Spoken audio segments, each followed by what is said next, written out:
Selamat Selamat malam malam semua. semua. Terima Terima kasih kasih Pak Pak Doni. Doni. Ya, Ya, terima terima kasih kasih juga juga untuk untuk Pak Pak Gua. Gua. Sekalipun Sekalipun tidak tidak hadir hadir saat saat ini, ini, tapi tapi saya saya percaya percaya ya ya beliau beliau tetap tetap mengawal mengawal kita kita dalam dalam doa doa ya, ya, dalam dalam rohnya rohnya kehadirannya kehadirannya ada ada tempat tempat bersama bersama dengan dengan kita. kita. Eh, Uh, saya sebetulnya em, secara fisik, secara mental mungkin agak agak kurang siap untuk memberitakan firman sore hari ini sebab tadi pagi saya dapat kabar dari telepon kalau kakak saya masuk ke UGD. Ini kakak nomor 2, kami 6 bersaudara dan ini kakak nomor 2 dan dia sangat dekat dengan saya. Pak Guana kenal karena berapa kali waktu Pak Guana ke tempat saya bertemu dengan kakak saya ini. Dia ada di Jogja, tetapi waktu dia ke Wonosalam bertemu dengan Pak Guana. Lalu saya sengaja tidak segera datang karena ya saya pikir sore ini saya ada Zoom dan tadi setelah doa sore di gereja bersama-sama tiap hari ada persekutuan doa di gereja jam 4:30 sore. Setelah doa saya sedang mempersiapkan diri untuk Zoom ini, tiba-tiba saya dapat kabar beberapa menit yang lalu bahwa kakak saya dipanggil Tuhan. Ya secara hati, secara mental mungkin saya ya sedih, tapi sesungguhnya waktu kami berdoa, saya siap untuk menerima yang terbaik yang daripada Tuhan. Kami percaya, kami siap, sekalipun mendadak ya, karena baru ke rumah sakit pun pergi berjalan begitu aja, tapi ya serangan jantung. Dan sejak pagi siang kami berdoa, memang ya seolah Tuhan menyatakan ada sejahtera roh bahwa kakak saya sedang di dalam tangan pengasihan Tuhan. Dan ketika sore tadi saya dengar beritanya, saya ya agak susah juga ya, agak sedih secara manusia, tapi saya tahu yang terbaik yang daripada Tuhan. Baik, puji Tuhan, kiranya itu tidak menghalangi saudara dan saya untuk kita bersama-sama menerima kebenaran, kita menangkap hatinya Tuhan. Saya rindu kita membuka kitab Ibrani, pasal yang ke-6 kita mulai, sampai pasal yang ke-7. Saya tertarik sekali untuk membagikan tentang Melkisedek. Melkisedek, ya. Di dalam kitab Ibrani 6, kisah ini ada muncul dalam kitab Kejadian, ya. Tetapi kita akan baca kitab Ibrani pasal 6 ayat 19. Saya mulai demikian firman Tuhan. Maaf, saya lupa matikan. Ya. Pengharapan itu adalah sauh yang kuat dan aman bagi jiwa kita, yang telah dilabuhkan sampai ke belakang tabir, di mana Yesus telah masuk sebagai perintis bagi kita, ketika ia, menurut peraturan Melkisedek, menjadi imam besar sampai selama-lamanya. Lanjut pasal yang ke-7. Kristus dan Melkisedek. Sebab Melkisedek adalah Raja Salem dan imam Allah yang maha tinggi, imam Allah Ta'ala.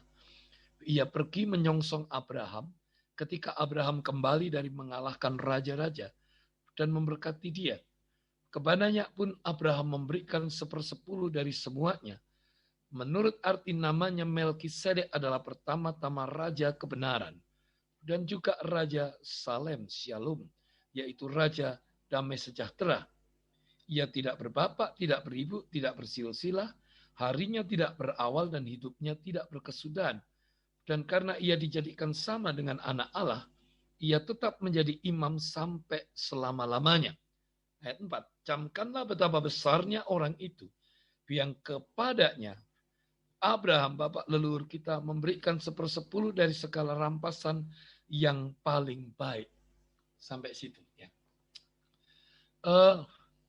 Saya tidak menyoroti secara khusus siapa Melkisedek, ya, tetapi dalam banyak ahli Alkitab, banyak para tokoh Alkitab percaya, dan dengan banyak-banyak ayat juga dibuktikan bahwa Melkisedek itu adalah Yesus sendiri, yang datang menemui Abraham setelah Abraham mengalahkan raja-raja. Kita kembali flashback sedikit tentang bagaimana kisahnya. Kita tahu bahwa Lot dan Abraham berpisah. Lalu Lot memilih untuk tinggal di dekat Sodom dan Gomora. Hari itu Raja Sodom dan Gomora ada di bawah taklukan dari pemerintahan Raja Kedorlaomer. Tapi kemudian mereka memberontak. Dan setelah memberontak, Raja Kedorlaomer ini bersama dengan 3 raja lainnya datang untuk mengambil kembali tanah jajahan itu. Dan pasukan yang datang bukan pasukan biasa-biasa, tetapi pasukan yang gagah luar biasa, pasukan penakluk yang tidak hanya menaklukkan kembali Sodom dan Gomora, tapi kita membaca dalam kitab Kejadian, mereka menaklukkan banyak daerah. Dalam satu rally perang yang panjang, mereka menaklukkan banyak daerah, dan sampai akhirnya mereka tiba di Sodom dan Gomora. Raja Sodom dan Gomora berperang dengan mereka, tetapi ternyata dia kalah. Mereka kalah, masuk dalam sumur aspal di Rafidim sana. Tapi singkat kata adalah Raja Kedorlaomer ini menawan Lot beserta seluruh isi rumahnya, beserta seluruh kekayaannya ditawan, dirampas, dibawa. Karena mereka pergi berperang dengan seluruh pasukannya, menjara sana, menjara sini. Dan Lot itu termasuk yang ada di dalam rampasannya, ada yang di dalam jarahannya.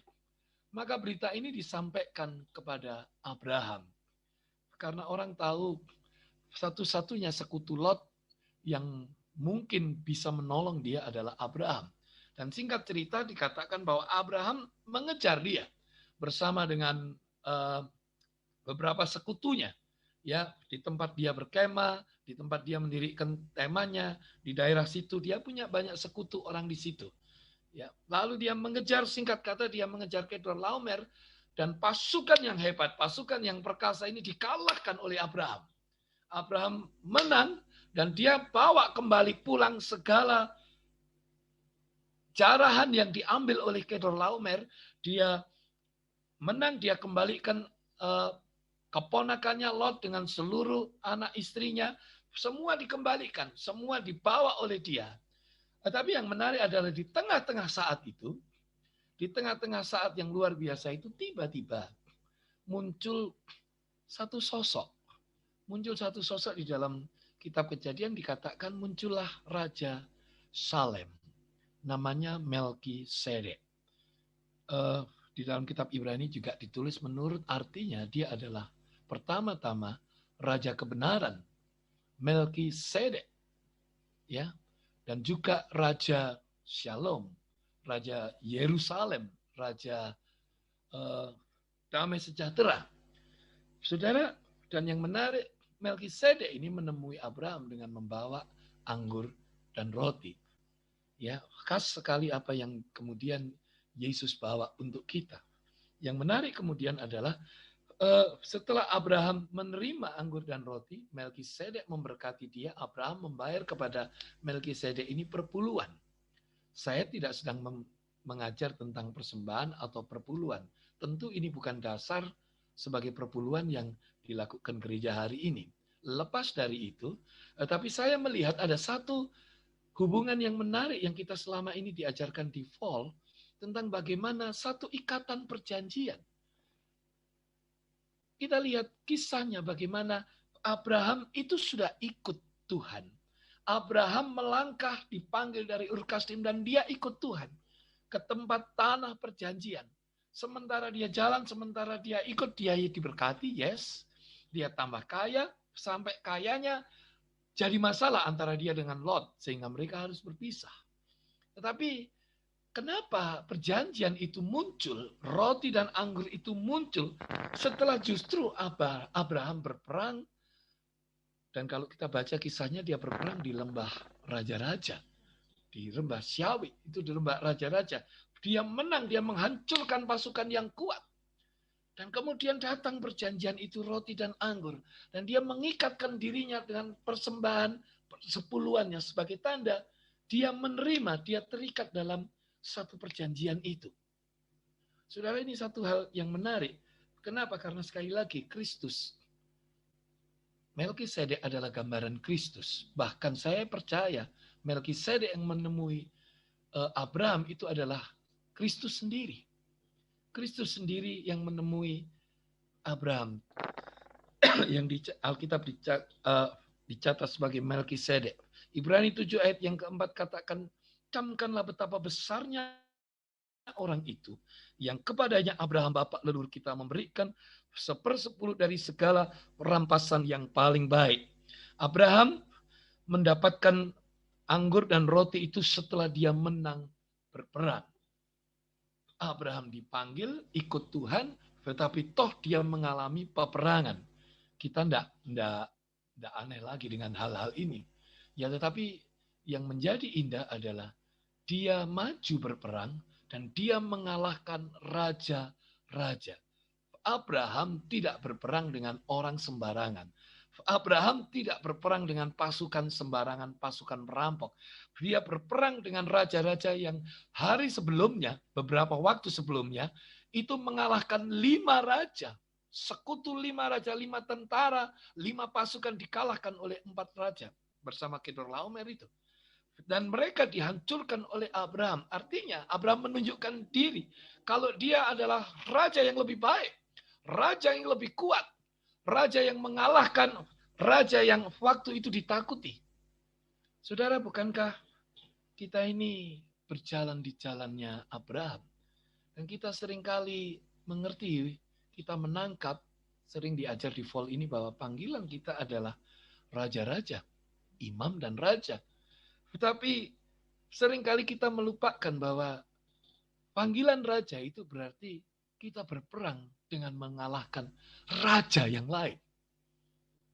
Mengalahkan kerajaan yang lain. Ya, kita seringkali kita sadar kita berperang, kita tahu kita maju, tapi seringkali kita underestimate, kita meremehkan musuh-musuh kita. Ya, musuh-musuh kita bukan hanya dalam tanda kutip perampok-perampok, pencuri-pencuri biasa, tetapi adalah raja-raja seperti yang dihadapi oleh Abraham. Raja-raja yang punya pasukan yang luar biasa. Dan saya kira itu hal yang mesti seluruh anggota Vol ini mulai sadar. Bahwa peperangan kita bukan peperangan di level-level biasa. Tetapi peperangan di level-level yang menentukan banyak nasib orang-orang yang kita kasih. Banyak nasib pekerjaan-pekerjaan Tuhan yang kita terlibat di dalamnya. Dan kita sedang berperang. Bukan melawan level-level biasa. Pak Kuwana sering ingatkan bahwa we are not living in the natural zone. Kita ini masuk dalam zona peperangan, Clash of the Titans. Pak Doni juga sering ingatkan kalau kita masuk di dalam peperangan tidak terhindarkan. Dan kita ada. Dan musuh kita bukan yang biasa-biasa. Tetapi kelasnya raja-raja yang perkasa. Musuh kita. Secara praktis mungkin saya bisa katakan salah satu contohnya. Bukan para teroris yang berjihad. Bukan para teroris yang rela mati kehilangan nyawa. Bukan hanya itu. Tetapi musuh-musuh kita bagaimana kita mengatasi strategi. Bagaimana kita mengatasi orang-orang di belakang layar yang bisa mendorong banyak orang. Untuk merasa bahwa mereka sedang melayani Tuhan yang benar. Dengan mengorbankan dirinya. Dengan mengorbankan nyawa orang lain. Dengan cara-cara yang keji. Dan sementara mereka merasa tidak bersalah. Dengan cara-cara itu. Rasul Paulus menulis dengan tegas bahwa kami meruntuhkan siasat-siasat, kami merobohkan benteng-benteng, kami menawan pikiran-pikiran jahat dan menaklukkannya pada Yesus. Itu panggilan kita. Itulah peperangan kita. Dan itu natur kita. Natur kita masuk di dalam peperangan itu. Bukan natur kita sibuk dengan urusan kita sendiri, tetapi sebetulnya hari lepas hari kita diperhadapkan kepada peperangan itu. Bahkan ada satu hal yang menarik, saudara. Kalau saya melihat bahwa Melkisedek itu adalah Kristus sendiri, maka pasal 6, ayat yang ke-19 tadi katakan Yesus itu, pengharapan kita itu adalah sauh yang kuat dan aman bagi jiwa kita yang telah dilabuhkan sampai ke belakang tabir. Ayat 20 perhatikan. Di mana Yesus telah masuk sebagai perintis bagi kita. ketika ia menurut peraturan Melkisedek menjadi imam besar sampai selama-lamanya. Kristus itu imam besar sampai selama-lamanya. Sekarang kembali ke Abraham. Dia mengalahkan raja-raja. Sekalipun dia tidak bergelar raja waktu itu. Tetapi orang memandang dia lebih dari sekedar raja. Kenapa? Powernya bisa mengalahkan raja-raja yang hebat. Kekuatannya bisa menjatuhkan Kedorlaomer dan seluruh pasukannya. Dia lebih dari raja biasa. Tetapi ketika Raja Sodom dan Gomora datang untuk menawarkan kekayaan pada dia, dia memilih tidak berjalan di jalan raja-raja biasa. Dia tidak berjalan di jalan raja-raja dunia. Dia menolak tawaran mereka. Dia tidak mau tawaran mereka. Sebaliknya dia diberkati oleh Melkisedek. Dan nantinya saya melihat bahwa dia jalan di jalannya Melkisedek. Dia adalah raja, tapi dia juga penyembah. Dia adalah imam. Saudara, ayat yang ke-20 pasal 6 dikatakan, Yesus telah masuk sebagai perintis bagi kita. Haleluya. Yesus sudah masuk sebagai perintis bagi kita. Haleluya. Apa maksudnya perintis? Dia bukan hanya pembuka jalan. Dia bukan hanya pembuka jalan, dia bukan hanya pemain yang bertanding dan kita menonton, kita melihat. Tapi maksudnya perintis adalah dia berjalan di muka kita dan kita mengikuti jejak langkahnya. Kita mengikuti apa yang dia berbuat. Dia masuk ke belakang tabir, kita ikut karena semua hal sudah dibuka, semua hal sudah disediakan. Yang dia mau adalah kita ikut di jalannya. Itu sebab dia katakan, aku ini jalan, kebenaran, dan hidup. Kita ikuti jalan dia. Dialah raja yang memerintah di bait suci. Kitalah raja-raja yang dipanggil di dalam belas kasihan untuk memerintah di dalam kekudusan bait suci. Bukan dengan cara-cara dunia. Yes, kita punya power. Yes, kita punya dominasi untuk mengalahkan kuasa raja-raja dunia. Saya berbicara mengenai pengaruh-pengaruh kuasa kegelapan. Saya berbicara mengenai roh-roh duniawi. Kita punya dominasi untuk hal itu. Tetapi sekali lagi saya ingatkan bahwa kita ini imam-imam. Pada saat yang sama, kita imam. Artinya apa? Kita melayani dia. Tuhan kita. Kita tetap melayani dia. Saudara, ada satu hal yang kita mesti pegang teguh. Dan inilah inti pelajaran Voice of Life. Bahwa kita ini salah satu anugerah kehidupan yang diberikan Tuhan kepada kita. Kita ini adalah yang mewarisi mandatnya. Kita ini adalah pengelola dari bumi yang dipercayakan kepada kita. Kita bukan pemilik. Kita hanya pengelola. Anak bungsu itu memaksakan diri untuk menjadi pemilik apa yang ayahnya sudah sediakan bagi dia. Dia memaksa, dia mengambil, dia memutuskan hubungan dengan sumbernya, dan kemudian sengsaralah dia sampai harus makan makanan babi. Anak sulung sekalipun dia ada di rumah bapaknya, tetapi dia seolah-olah tidak punya akses. Seolah-olah dia terpisah dari segala kepenuhan kebaikannya bapaknya. Saudara, sekali lagi saya ingatkan, kita ini pengelola yang dipercayakan. Kita ini pengelola yang dipercayakan. We are not the owner. Kita ini bukan pemilik. Saya sebagai hamba Tuhan berkali-kali saya ingatkan diri saya bukan pemilik jemaat. Saya dipercayakan Tuhan jemaat. Saya dipercayakan Tuhan pelayanan. Dan saya dipercayakan dengan satu tanggung jawab, saya mengelola lebih baik. Kalau itu punya saya bisa seenaknya. Kalau itu saya punya, saya bisa seenaknya. Mau maju kayak, mau hancur kayak, itu punya saya. Terserah saya dong, saya yang punya. Tapi karena saya ini pengelola, karena saya bertanggung jawab kepada Dia yang mempercayakan itu kepada saya mengikuti jejaknya. Saya mengikuti Dia yang sudah berjalan di depan saya. Ya, Paskah mengingatkan kita bahwa Dia membuka tabir. Dan Dia mau supaya kita berjalan di dalam jalannya. Ya, kita memandang kepada kekekalan yang sudah Dia sediakan. Mata kita tidak melekat pada apa yang kita pandang di halaman. Pak Doni dengan indah mengajarkan kepada kita semuanya itu dalam Matius 6. Dicari oleh bangsa-bangsa. Mata bangsa-bangsa melekat kepada hal-hal tanda kutip semuanya itu yang remeh. Saya katakan remeh karena ada sesuatu yang lebih hebat, lebih mulia yang Tuhan sediakan. Apa itu? Kekekalan. Kekekalan. Dan waktu saya katakan ini, saya sungguh dapat satu pengalaman yang indah. Kakakku sudah di dalam kekekalan bersama Tuhan. Dan ketika saya melihat ini, saya mengucap syukur. Bahwa ya, kita semua sedang menuju kepada kekekalan. Masalahnya adalah, siapkah kita memasuki kekekalan itu? Miles Monroe katakan, kenapa banyak orang takut memasuki kekekalan? Karena sebetulnya mereka merasa mereka belum selesai dengan kehidupannya.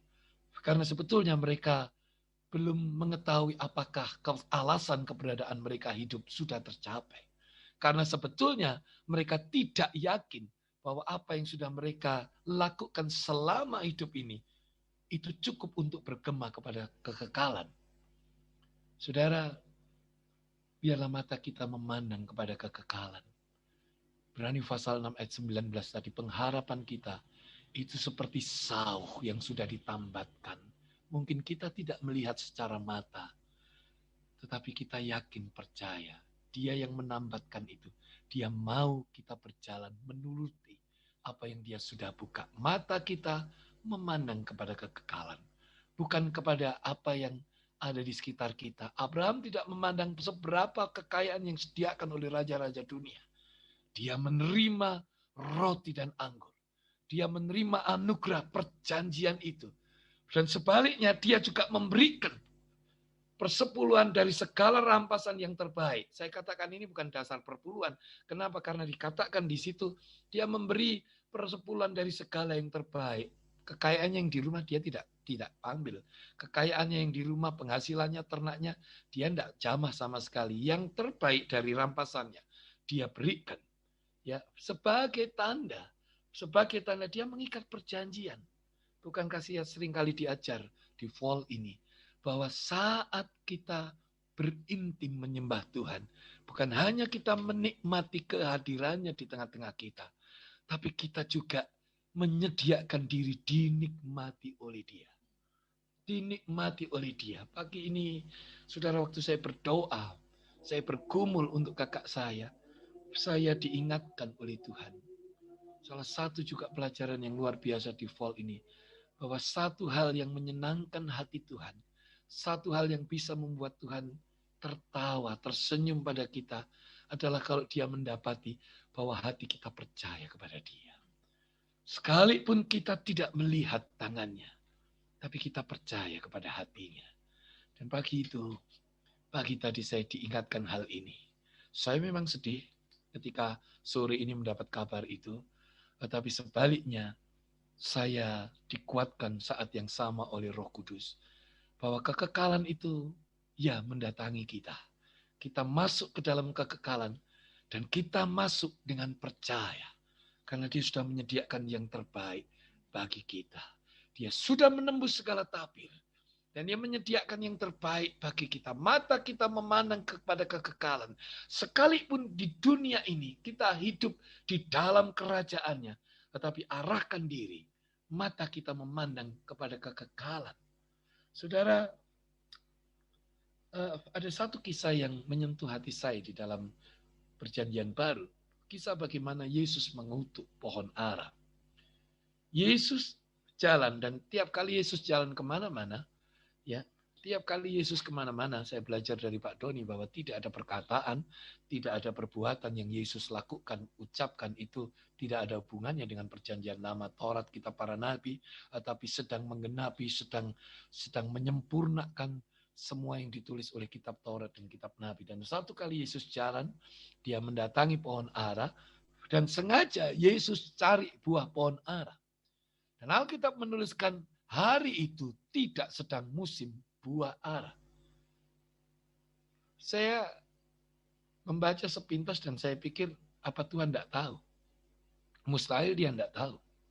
Umurnya 30 tahun lebih. Ya, dan dia hidup di satu daerah yang sama, di tempat pohon ara. Dia tahu musim-musim pohon ara, tapi sengaja dia mendatangi pohon ara itu untuk mengajar murid-muridnya. Dan ketika dia tidak mendapati buah itu, dia katakan pada pohon itu, biarlah engkau tidak pernah berbuah lagi selama-lamanya. Dan besoknya pohon itu kering, mati. Lah kan aneh, kalau kita pikir, wong memang bukan musimnya, kok Tuhan tanya, kok Tuhan cari. Satu hal yang kemudian saya belajar mengerti, bahwa Yesus adalah kerajaan Allah itu sendiri. Kingdom of Heaven itu sendiri. Setiap kali dia jamah orang, setiap kali dia ketemu dengan orang itu terima mujizat, dia katakan kerajaan Allah sudah datang kepadamu. Dialah kerajaan Allah itu sendiri. Jadi di mana ada kerajaan Allah, di situ ada kesembuhan, pemulihan, kemakmuran. Dan di mana ada kerajaan Tuhan, tidak ada kemandulan. Tidak ada pohon yang tidak berbuah. Pohonnya harus berbuah. Pohonnya harus mengeluarkan buah. Di mana kerajaan Allah ada, di situ pohon itu harus berbuah. Dan pohon ini gagal untuk mengeluarkan buah ketika berhadapan dengan Yesus. Saudara, biar malam hari ini kita diingatkan, ya, kita semua punya misi, ya, kita memandang kekekalan, kita sedang berjalan memasuki kekekalan, dan kiranya saat kita masuk ke dalam kekekalan, kita sambut dengan sukacita, dengan penuh keberanian, karena kita yakin percaya, I had accomplished my mission. Saya sudah menyelesaikan misi saya. Saya sudah, seperti Rasul Paulus katakan, aku sudah bertanding. Aku sudah menyelesaikan pertandingan yang harus aku lakukan. Dan sudah tersedia mahkota bagiku. Puji Tuhan. Tuhan berkati saudara semua. Saya kembalikan kepada Pastor Doni. Puji Tuhan. Haleluya.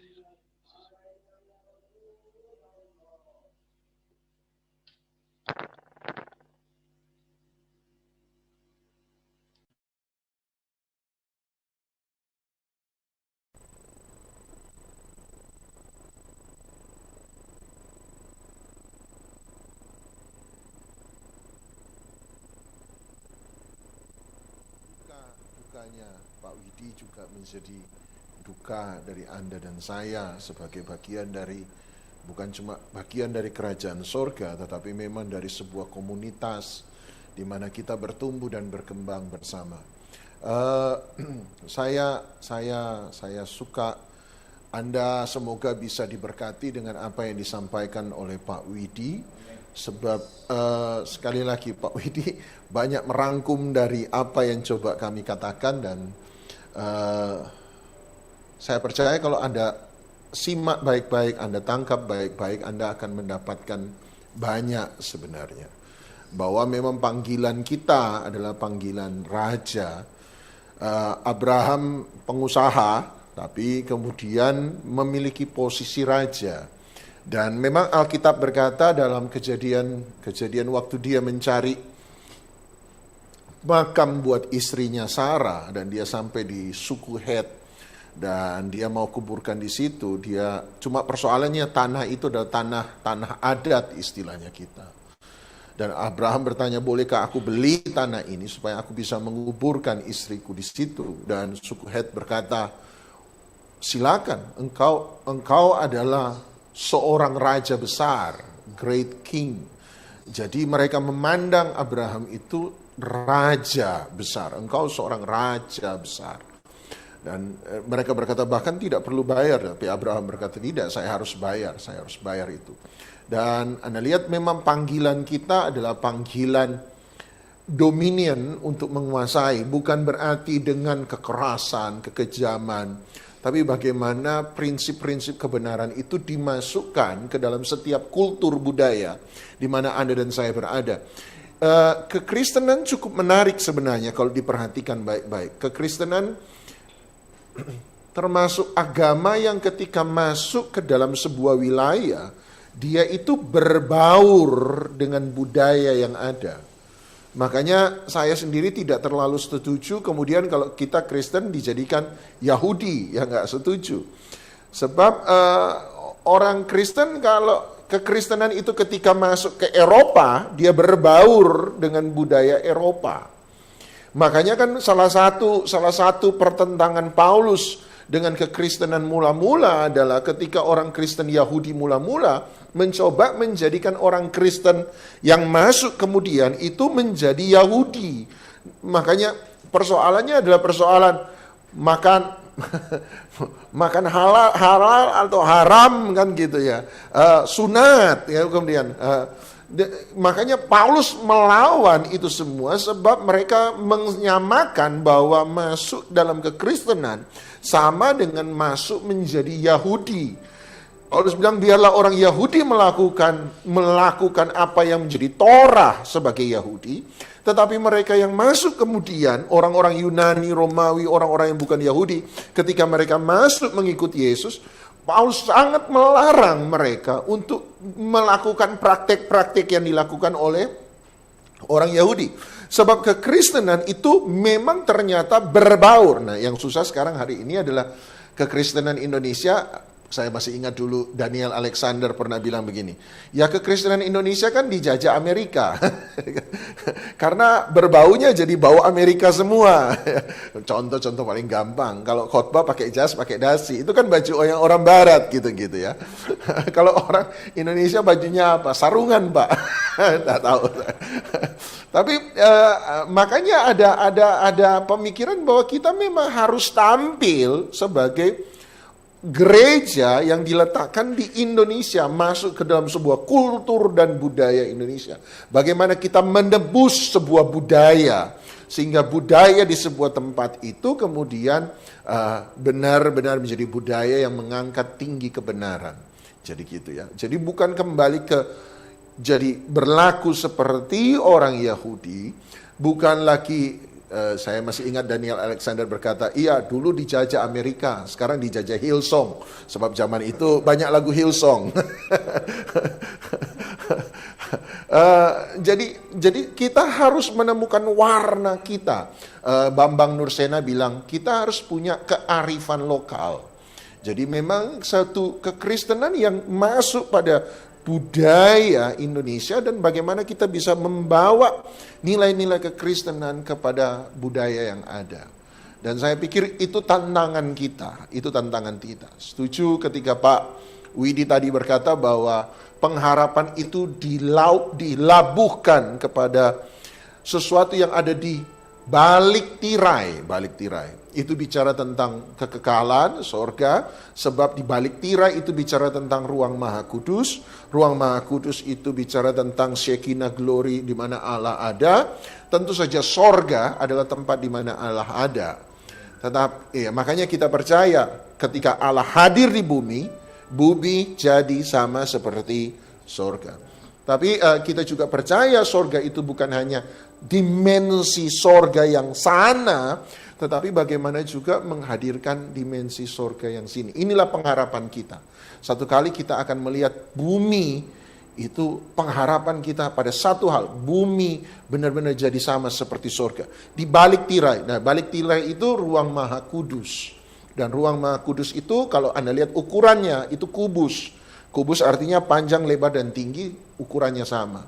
Kalau Anda pergi ke Wahyu 21-22, kota yang turun dari langit baru, ukurannya kan panjang, lebar, dan tingginya sama. Dan dalam seluruh Alkitab hanya ada satu tempat yang panjang, lebar, dan tingginya sama, ruang maha kudus. Jadi dia bicara, Yohanes bicara, dia akan melihat di akhir nanti, kita akan melihat ruang maha kudus, hadirat Tuhan, sorga itu benar-benar turun di bumi. Makanya kerinduan kita, pakem kita adalah datanglah kerajaanmu, jadilah kehendakmu di bumi ini, di tempat ini, seperti di sorga. Terima kasih Pak Widi. Ada pertanyaan Steve? Tidak ada, puji Tuhan. Saya kalau nggak ada yang bertanya, saya selalu hore, nggak ada yang bertanya.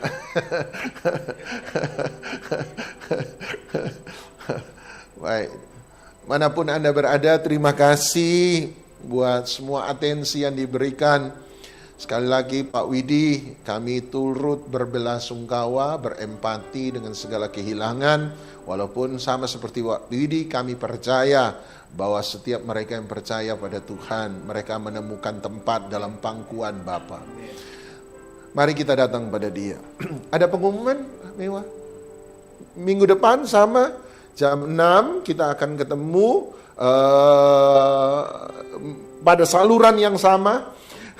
Bagi mereka yang onsite, pada tempat yang sama, waktu yang sama.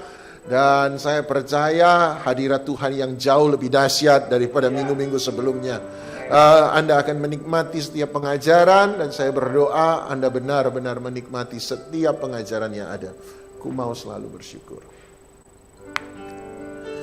Dengan apa? Yuk mari kita datang pada Tuhan. Haleluya, haleluya. Oh.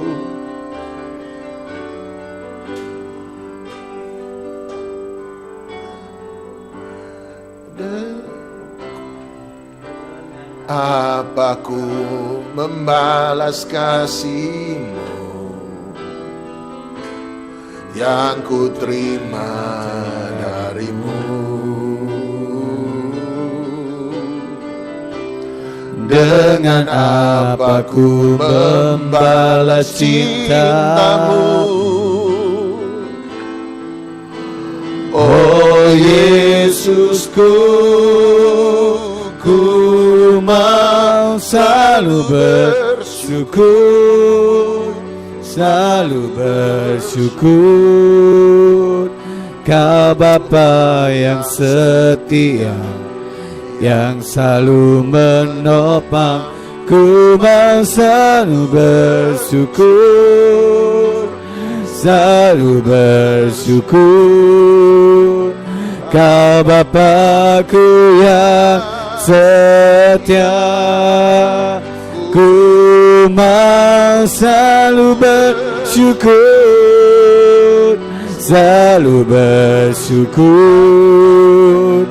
Kau Tuhan yang setia, yang selalu menopang, ku mau selalu bersyukur, selalu bersyukur.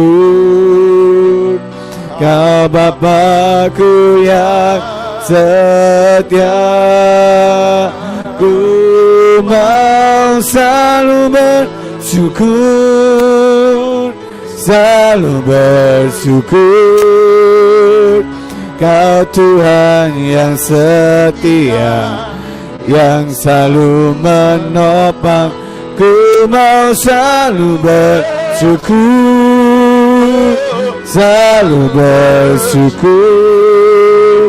Kau Bapa-Ku yang setia, ku mau selalu bersyukur, selalu bersyukur.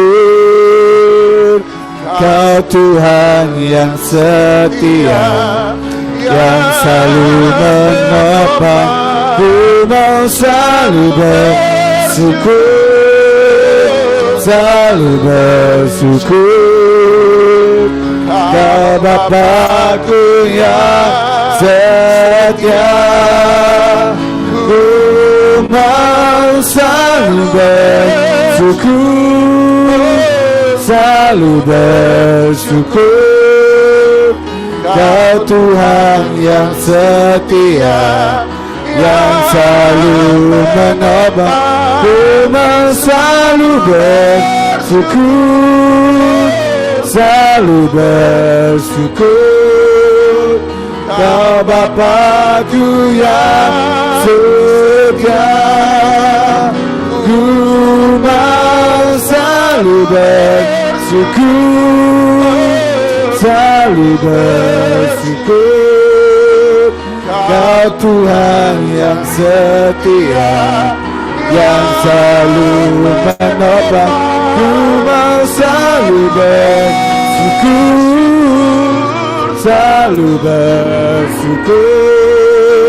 Kau Bapa-Ku yang setia, ku mau selalu bersyukur, selalu bersyukur. Kau Tuhan yang setia, yang selalu menopang. Ku mau selalu bersyukur, selalu bersyukur. Kau Bapa-Ku yang setia, ku mau selalu bersyukur, selalu bersyukur. Kau Tuhan yang setia, yang selalu menopang. Ku mau selalu bersyukur, selalu bersyukur. Kau Bapa-Ku yang setia, ku mau selalu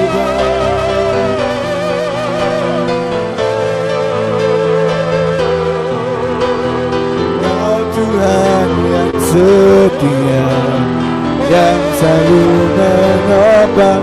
Ku mau selalu bersyukur, selalu bersyukur. Kau Bapa-Ku yang setia.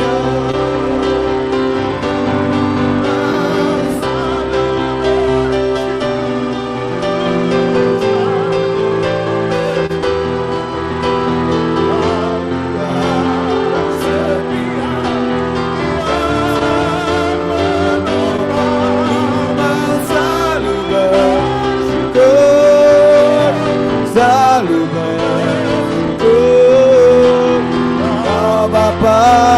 yang setia,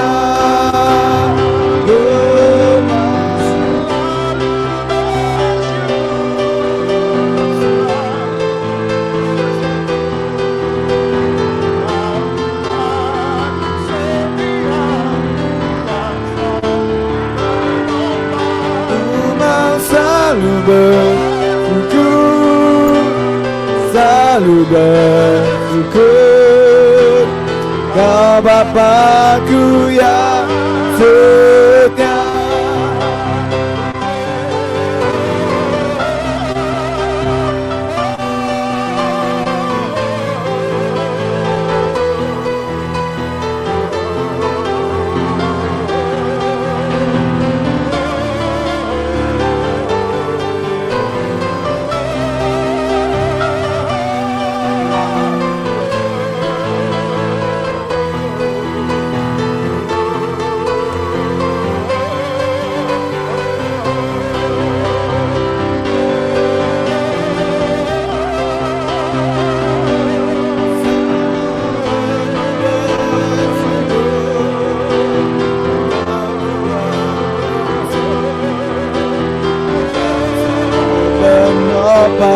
ku mau selalu bersyukur, selalu bersyukur. Kau Bapa-Ku yang setia,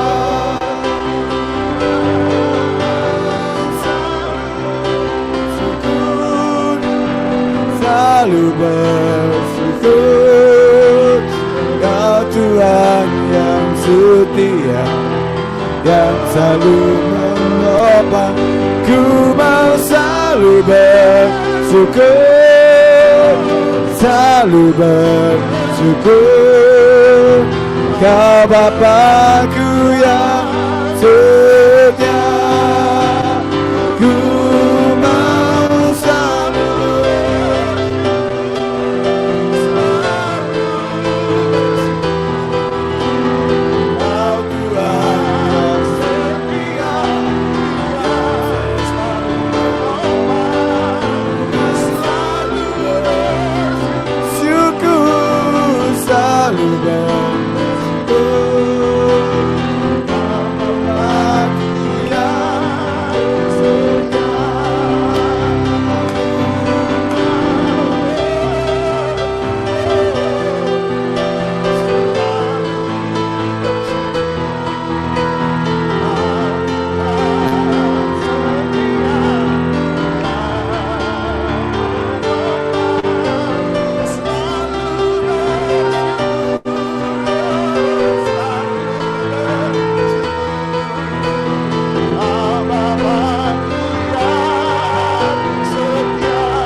Saya rasakan hadirat Tuhan luar biasa. Izinkan dia zaman hari ini. Oh, naikkan your sacrifice of praise, sacrifice of worship. Setia yang menopang, selalu bersyukur, oh, selalu bersyukur. Kau Bapakku yang setia.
Kau Tuhan yang setia, yang selalu menopang. Ku mau selalu bersyukur, selalu bersyukur. Kau Bapakku yang setia.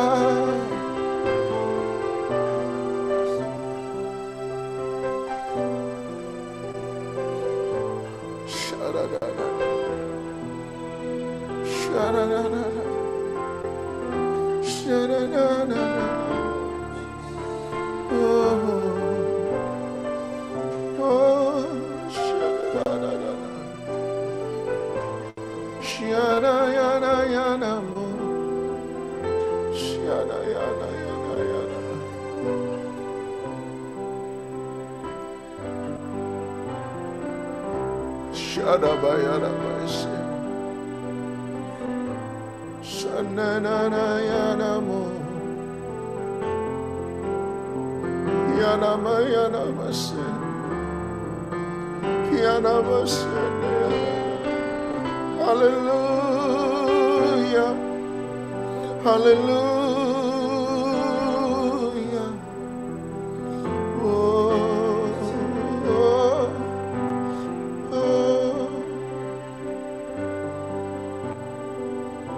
Ketika Elia mempersembahkan persembahan di hadapan Tuhan, persembahan terbesar yang Elia beri bukanlah kambing domba yang dipersembahkan. Persembahan terbesar Elia adalah ketika dia menyuruh orang Israel mencurahkan air yang begitu banyak di atas persembahan. Karena Elia mempersembahkan air, Tuhan menjawab doa Elia dengan air hujan hari itu. Berarti ketika kita belajar memberi ucapan syukur, maka yang Tuhan berikan kepada kita adalah syukur. Dia membalas hal yang sama. Dia membayar dengan berkat-Nya. Saya percaya apapun yang sementara Anda dan saya alami hari ini, atur kembali mezbah Anda. Atur kembali setiap hati yang rusak, hidup yang rusak. Atur kembali. and give him sacrifice. Beri dia persembahan. Because no sacrifice, no fire. Nggak ada persembahan, nggak ada api.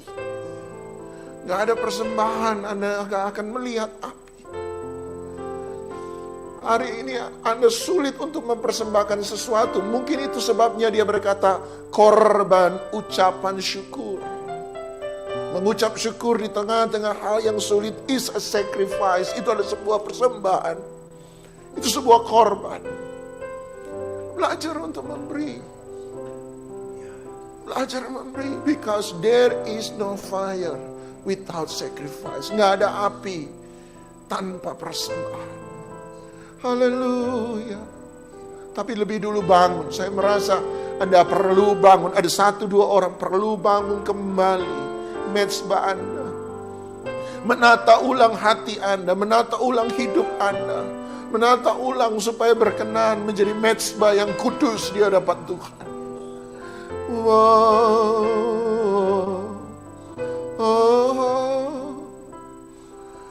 Bapa kami dalam surga, di akhir dan penghujung dari ibadah kegiatan kami. Tapi kami percaya bahwa abodah ibadah kami yang sesungguhnya ada di dalam hati kami yang menyembah Engkau. Biarkan your presence, hadiratmu tidak terputus di sini. Tapi kami berjalan pulang bersama-sama dengan Engkau.